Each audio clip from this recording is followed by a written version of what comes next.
And enlargement of the prostate is a common condition that occurs in men as they grow towards middle age.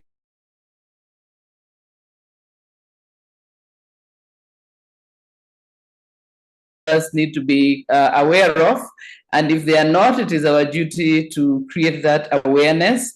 There may be subtle signs such as an urgency in urination, a frequency of urination, and so on.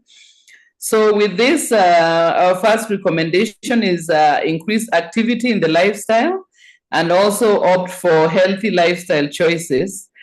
And in our Neolife supplements range, we've got products that can be very helpful for a healthy prostate gland. This one, we recommend Cruciferous Plus. We recommend chelated zinc, as well as herbal masculine complex. So these three supplements are play a very important role in keeping the prostate gland healthy. But just to be aware, as I said, is a condition that tends to develop as men grow older. So in my opinion, it would be a good idea that once men are moving towards the 40 years, they can make Cruciferous Plus and zinc and herbal masculine complex one of their part of their regular supplementation to ensure that they do not have this difficulty with the prostate gland. Okay, then moving from there, the next question that I had was hyperthyroidism. So this is hyperthyroidism is a condition affecting the thyroid gland, which is found in around the throat. It is an autoimmune condition that causes the thyroid gland to become overactive. So the thyroid gland is very important in growth as well as in energy production.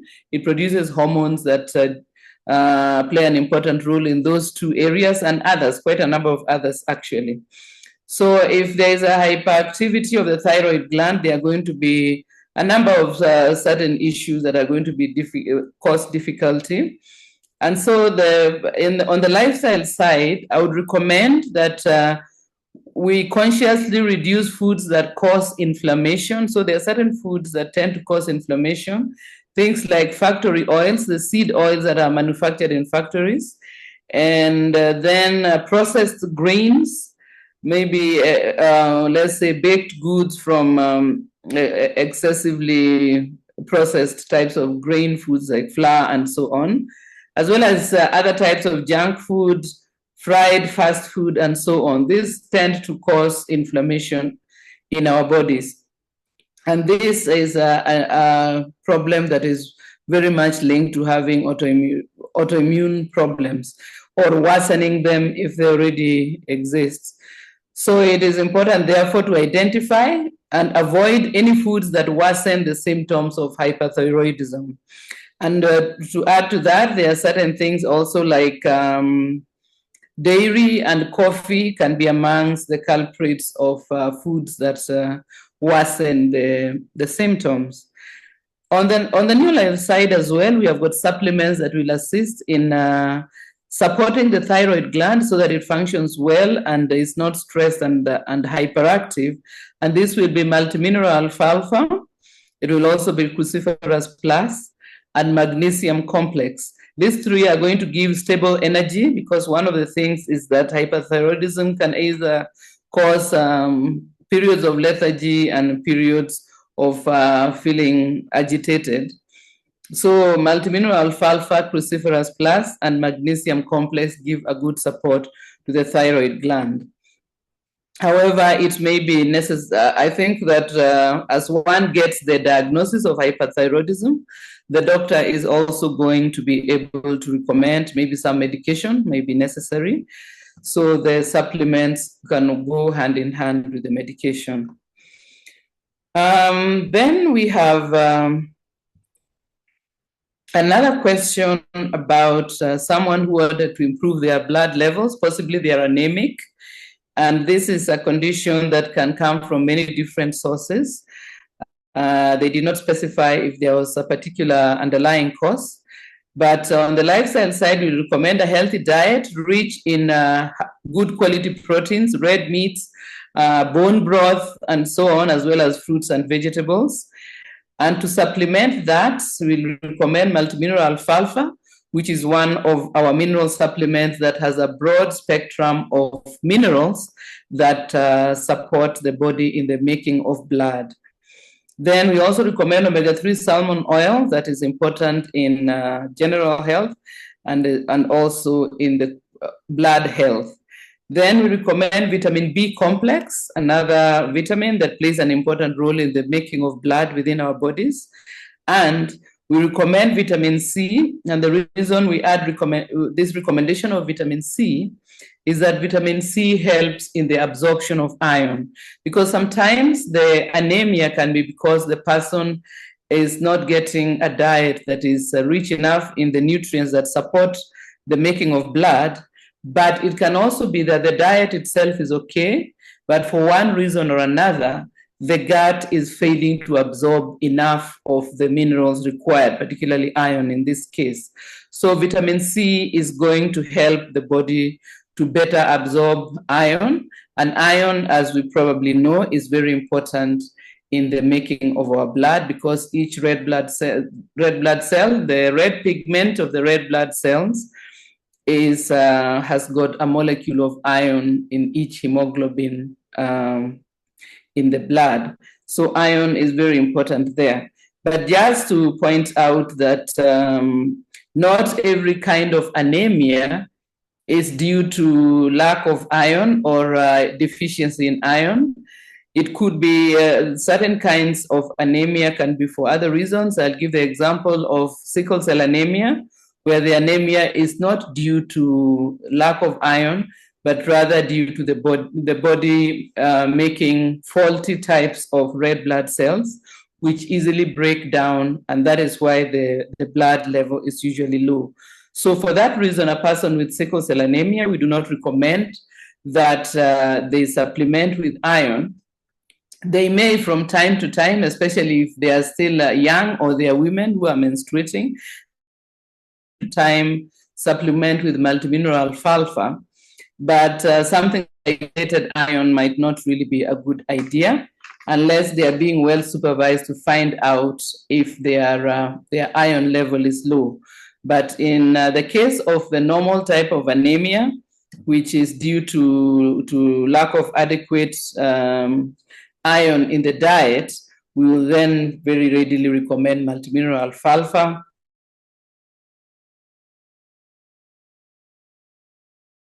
vitamin B complex.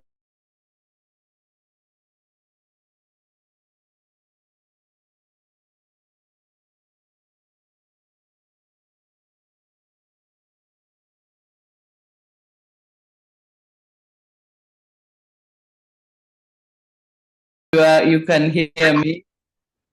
I hope you can hear me well.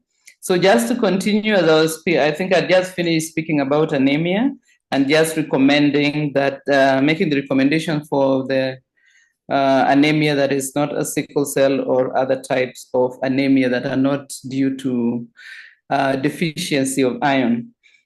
The next question was about hemorrhoids and constipation. So I put these two together, even though they are not exactly the same thing. And this is because hemorrhoids is linked to constipation that is not dealt with. So if constipation is unresolved over time, it may eventually lead to one developing hemorrhoids. So for that reason, the two are linked. And some of the lifestyle points that we can have about these two conditions is to ensure regular intake of soluble or mixed dietary fiber. So having a diet that has got enough fiber in it, things like leafy vegetables, certain kinds of fruits, legumes, and so on. This will give us the different types of fiber that will help with the movement of food through the gut and also the bowel movements. Then it's also recommended that we keep well hydrated. And if one already has got hemorrhoids or very problematic constipation, then a sitz bath. A sitz bath is sitting in a warm bath with just a little bit of water. It helps to ease the discomfort of hemorrhoids if they have already developed. And on the Neolife side, we have got supplements that are going to really well support these issues. The first is stage 6, which makes it easier to pass stools. We also recommend fiber tablets to supplement the dietary fiber.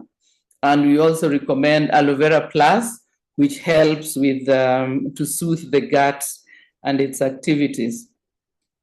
So if the hemorrhoids has already developed, it will take some time for it to resolve. And that is why I would say that if there are times when there's a lot of discomfort as a result, then this sitz bath is going to help with easing of the discomfort. Also, there can be some medication that might help to lubricate the anus if this is being very problematic. But of course, what we always say is some of those things will be to give temporary relief, but the supplements, what the supplements are going to do is to resolve the problem so that it is no longer there. So even though someone might be using suppositories or might be using certain medication, I would say that the lifestyle points that we have mentioned, as well as the supplements, stage 6, fiber tablets, and aloe vera plus, are going to actually help the body to resolve the problem, because obviously hemorrhoids and constipation are not meant to be part of our normal digestive activities. So it's important to help the body to get back to normal so that we don't end up, let's say, starting with constipation and ending with hemorrhoids. Or if we already have hemorrhoids, the hemorrhoids get worse and worse and worse, affecting our quality of life. So those are the supplements for that, but also make sure that the dietary recommendations are also taken into account. Have a diet that is supporting good bowel movement so as to avoid the worsening of the condition.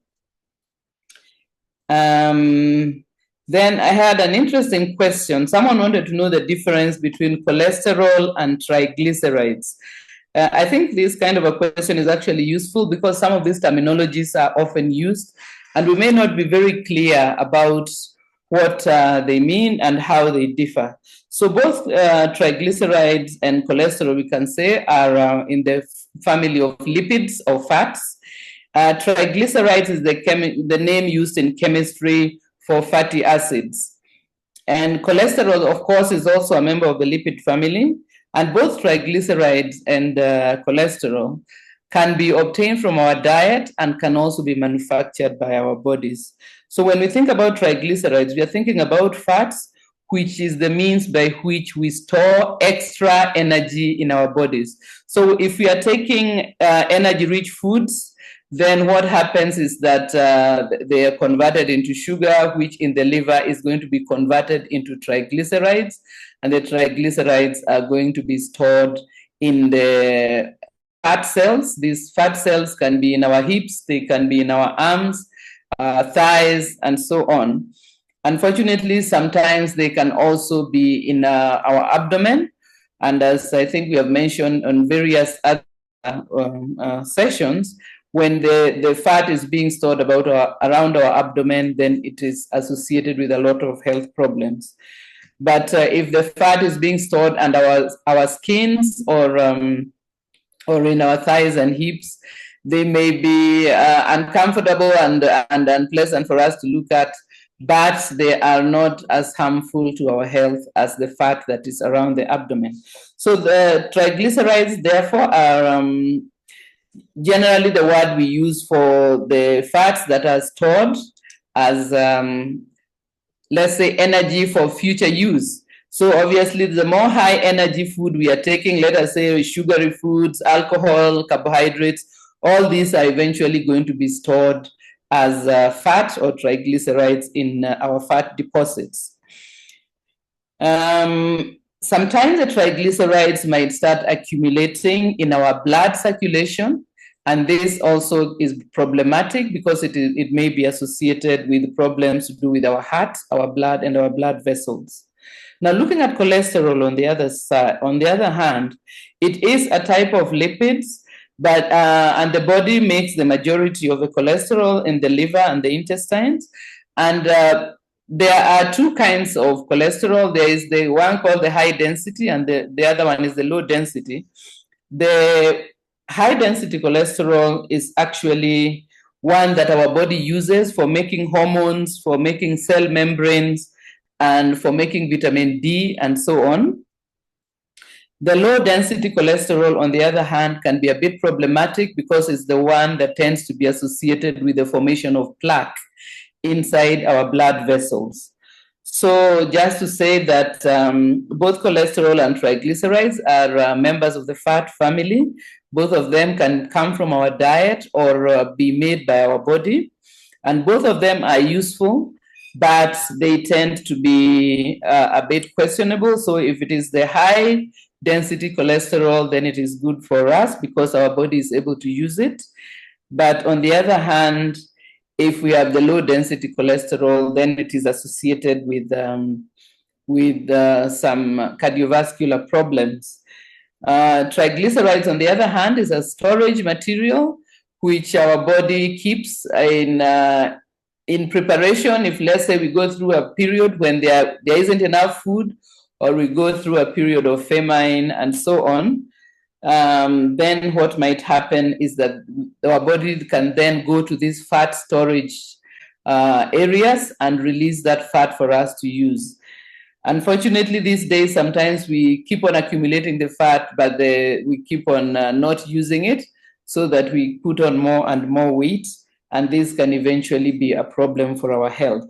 But in a nutshell, that is what the answer I had for that. Then I had another question about terminologies. This one was, what is the difference between non-processed, minimally processed, processed, and ultra-processed foods? So again, we're always talking about processed foods and minimally processed foods, and maybe sometimes it's not very clear what the difference is. And I think in this particular case, it's important for us to know, because then it will help us to make better dietary choices. So non-processed food is food which has nothing has been done to it. It's simply harvested and eaten. So for example, fresh fruit, let us say you have got a mango tree or an apple tree outside your house. When the mangoes are ready, you simply go to the tree, you pick your mango, and you maybe rinse it and eat it. That is food which is not processed. That the same can apply to maybe you've got a patch of vegetables like lettuce and so on that can be eaten raw, that you simply pick, rinse, and you eat in the form of a salad. Again, that is not processed. Then we go to the next one, which is minimally processed foods.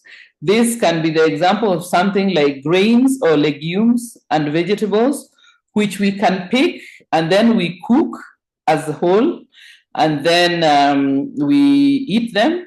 Or it can be something like meat, which is butchered and then cooked and eaten. So you can see the processing is just maybe 1 or 2 steps. So not a lot has been done to that food. So in both the non-processed and the minimally processed foods, we actually can recognize the food simply by looking at it, because it has not been changed to a great degree.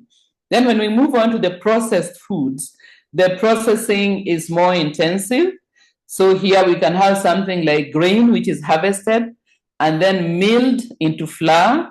And then the flour, the dough is cooked or baked, or maybe we can make other kinds of food with it, like a kind of fufu or something like that. So here we see that the processing has taken a number of steps. We have harvested the grain, we have then milled the grain into flour, and then we cook the flour. And there now we begin to see that it is going to affect the food in terms of how quickly it is digested and absorbed. Then the final one is ultra-processed food. So this is the very, very intensively processed foods. Usually they are chemically formulated and industrially produced. They contain certain foods as well as food-like chemicals. They are highly palatable and highly profitable. They are easy to transport and have very long shelf lives, and they tend to be associated with many health problems and lifestyle problems because the food has now been changed to a very large degree, and there are many additives added to it, such as preservatives, colorants, flavorants, and so on. And all these may be, the additives may be food grade or may simply be chemicals. And so for that reason, the ultra-processed food is not recommended because it tends to be quite problematic. And I would say especially for parents of children, the ultra-processed foods tend to be chemically made in such a way that it is very tasty, which means that the children will prefer the ultra-processed food if we introduce it early in their lives. So because of the fact that they tend to be associated with all these health issues, it is best to keep them at bay and save ourselves and our children a future of having lifestyle-related illness. So examples of ultra-processed food can be things like soda. If you imagine what has been done to water in order to make soda, it's a lot. And then when we look at packaged snacks and breakfast cereals, ice cream, margarine, all these are foods which have had a lot done to them, and their formulation and their flavor is actually made in chemistry, not in the farm or in the kitchen.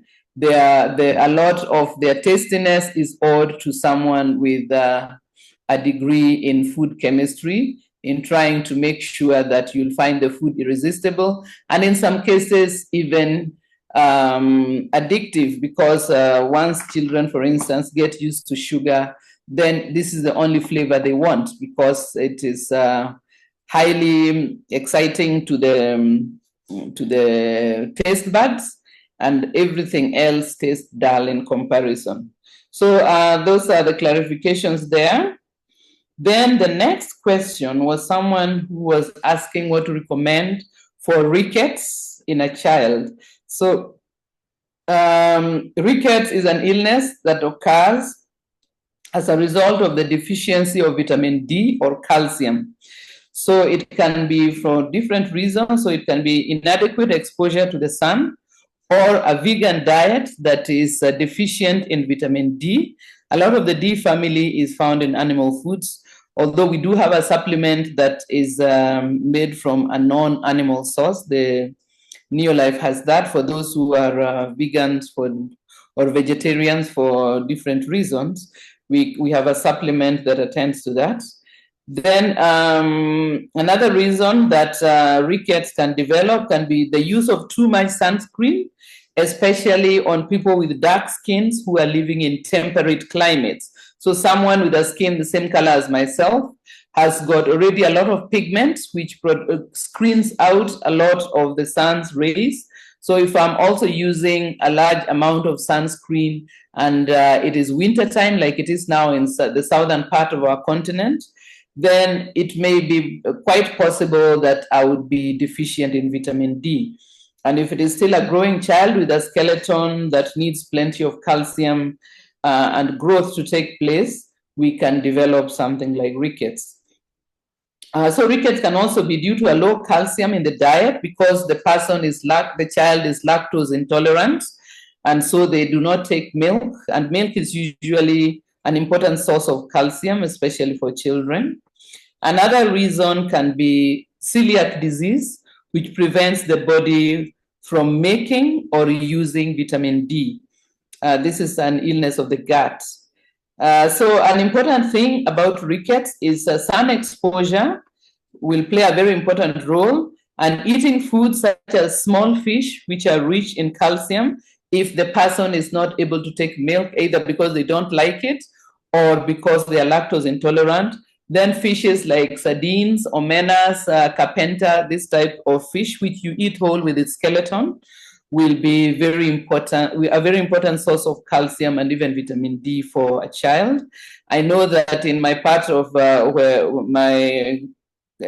part of Kenya, what they sometimes do is they dry the fish and they grind it into a paste that can be made into a soup that children can actually that children can easily take, and this will help them to get the calcium they need.